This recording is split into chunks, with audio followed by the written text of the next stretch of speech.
اهلا بكم في فلوج جديد من بورسعيد.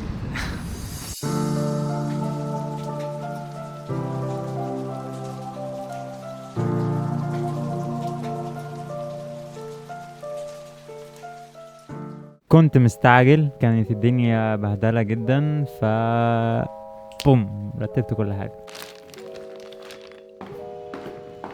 هلو يا شباب، يوم جديد، رحلة جديدة، بس الرحلة النهاردة هتكون مختلفة شوية. حاليا احنا هنروح محافظة جديدة اصلا، محافظة بورسعيد. كنت عايز افطر قبل ما اروح بصراحة، بس للأسف مفيش وقت. الساعة 8:30 وانا شايل شوية حاجات قبل بقى ما نلحق المترو وكده، اللي هو الباص يعني، فهيكون الوقت اتأخر. بس يلا نلحق المترو. طيب احنا حاليا قاعدين في زي استراحة كدهوت، مستنيين الباص. طلبت قهوة فرنساوي عشان اكون صاحي وفايق، وهنا كانت القهوة جت فشربتها والباص جه على طول.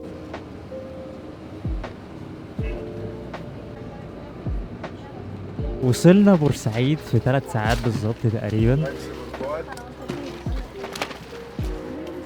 احنا حاليا بالليل من بور فؤاد، رايحين عند الجامع الكبير. انا عارف ان الاضاءة مش احسن حاجة النهارده، كان يوم طويل الصراحة، وكان في حاجات كتير قوي. ان شاء الله نصحى نلاقي في بروجرام حلو نعمله يعني الصبح، عشان انا مش قادر بصراحة. بس قلت انزل اصور الجامع واطلع. الجامع الكبير في بور فؤاد اتبنى من 70 سنة تقريبا في عهد الملك فاروق، وبعدين جه انور السادات كمل البناء لحد ما الجامع الكبير في بور فؤاد اتفتح رسميا سنة 1994.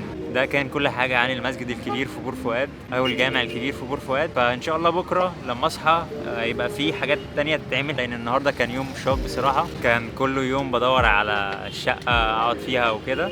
طيب فانا حاليا طالع الحته اللي انا ساكن فيها في بور فؤاد يعني، ومش عايز اعمل اي حاجه بصراحه غير اني انام. فبس اشوفكم بكره ان شاء الله، تصبحوا على خير.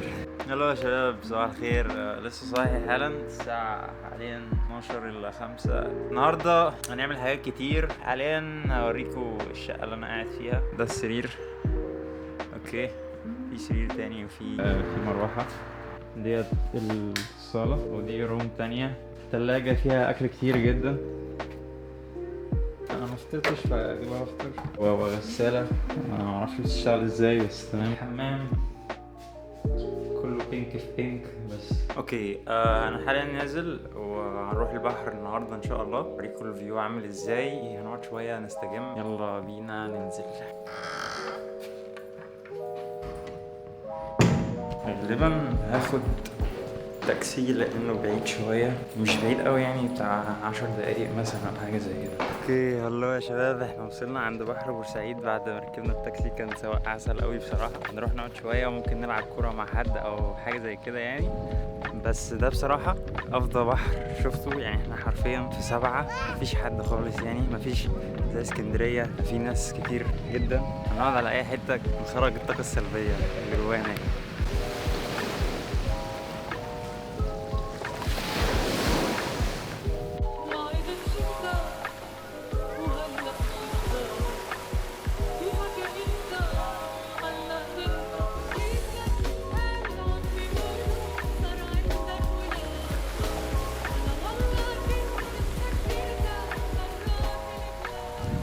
قعدنا في البحر شوية، ممكن اجيب ايس كريم ولا اي حاجة زي كده.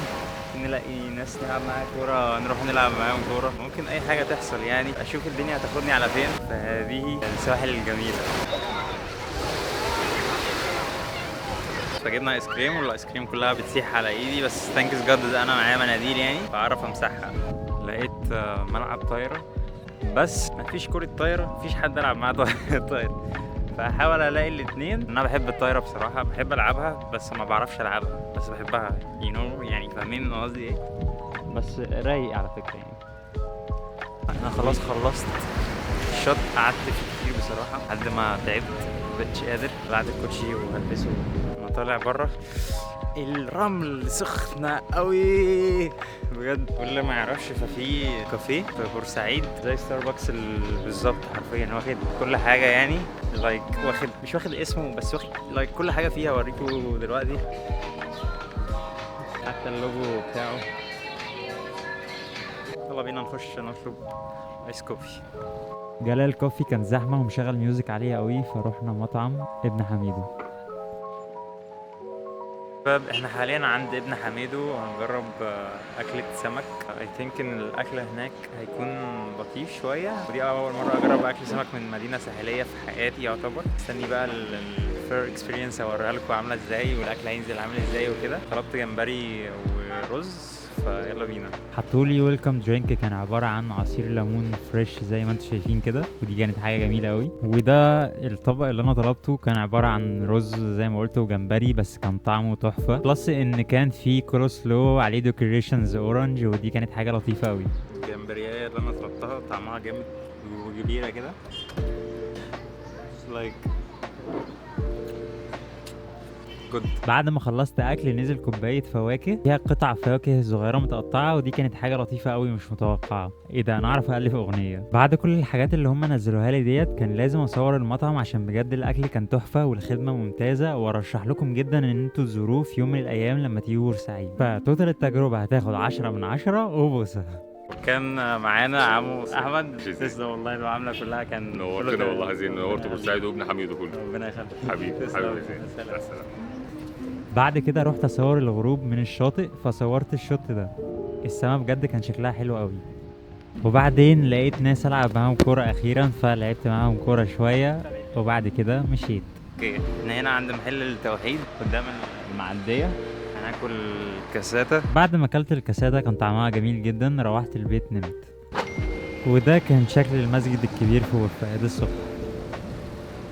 واحنا حاليا في الطريق للمعدية عشان نروح نشوف تمثال الحرية وتمثال ديليسيبس، وكانت تجربة لطيفة جدا بصراحة، بالذات مع طيور النورس. طلعنا ان احنا في ساحة مصر عند تمثال الفلاحة المصرية، يعبر لك ان مدى اعتزاز المصريين بالمرأة المصرية. انا قاعد اعمل كده بالمرأة المصرية. ده تمثال الفلاحة المصرية في ساحة مصر.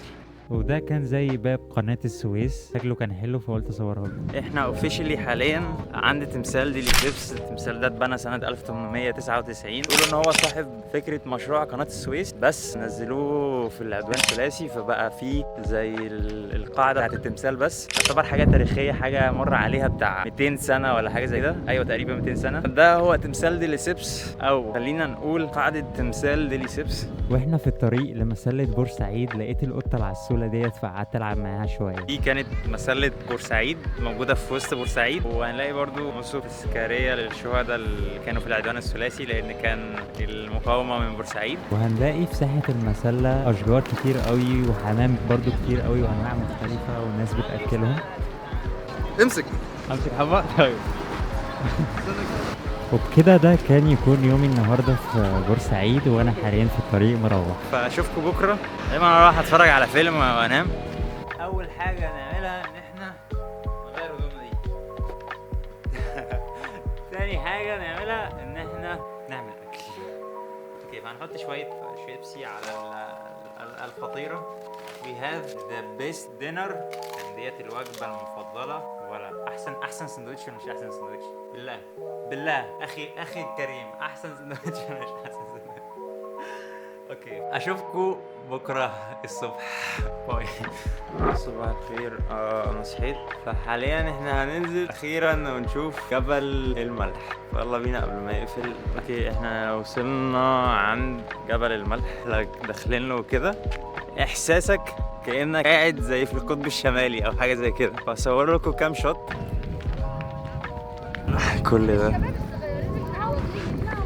ملح من الحاجات الجميله قوي في بورسعيد، لازم تزوروها. انا حاليا على قمه جبل الملح، فده كان جبل الملح. حاليا سلم الشقة، فاضل 10 دقايق فهاخد تاكسي من هنا على طول. بس كده، فده كان فيديو جبل الملح. ما تنسوش تزوروا جبل الملح لو زرتوا بورسعيد في يوم من الايام. ادينا للراجل الحاجات بتاعته اللي هي مفاتيح الشقة وكده. بقيت اون ذا رن حاليا تاني. من الحاجات الجميلة برضو اللي بتميز بورفؤاد الفلل. فاول بورفؤاد هتلاقيها مليانة فلل حمراء. الفلل اللي فيها خيالية. فدي نبذة برضو بسيطة عن الفلل اللي في بورسعيد. وانا ماشي قابلت الكلاب العسولة ديت في بور فؤاد. عايز تاكل يا لهوي. انا هقعد هنا هبات معاهم النهارده. ونيجي لأهم قناة مائية في العالم، قناة السويس. قناة السويس أعظم قناة في العالم، قناة السويس اللي بتربط أوروبا بأفريقيا. اتفتحت القناة سنة 1869 بس كنا تحت الاحتلال الفرنسي. في 1956 الرئيس جمال عبد الناصر قرر إن هو يأمم القناة يخليها خلاص مصرية. دوت سبب من أسباب العدوان الثلاثي على مصر، يعني اللي شاركت فيه كان المحتل وفرنسا وإنجلترا. ودي كانت قصة قناة السويس، فيلا بينا نروح على حديقة فريال. ودي تبقى حديقة فريال، فتعالوا نشوفها. ليه اتسمت بحديقة فريال؟ اتسمت بحديقة فريال نسبة لبنت الملك فاروق الأميرة فريال. جنينة فريال كانت موجودة من حوالي 154 سنة وقت الخديوي إسماعيل زمان. في نص الجنينة هنلاقي رسمة كده كبيرة موجود عليها المدن اللي فيها قناة السويس وكده، محافظة السويس لحد بورسعيد. طيب ايه المميز في جنينة فريال عن اي جنينة تانية؟ زمان الحاجة اللي ورايا ديت ما كانتش موجودة زمان، بس كانت موجودة حاجة شبهها وقت افتتاح قناة السويس. عملوا حاجة زيها، الحكام والملوك كانوا قاعدين حتة زي كده زمان. احتفال جامد بقى ان هم فتحوا قناة السويس، لان ديت تعتبر اكتر القنوات المهمة في العالم كله. بعد حديقة فريال طلعت على الباص على طول عشان اروح. وبس كده بقينا في القاهرة أخيرا، وأنا مروح حاليا. ده كان فلوج الأسبوع دوت. ما تنساش إن أنت تعمل شير ولايك للفيديو، تكتب لي كومنتس عشان أسافر محافظات تانية إن شاء الله. تعمل سبسكرايب بور فافور، اعمل سبسكرايب دلوقتي حالا، اعمل لايك دلوقتي حالا. كان معاكم زين، سلام.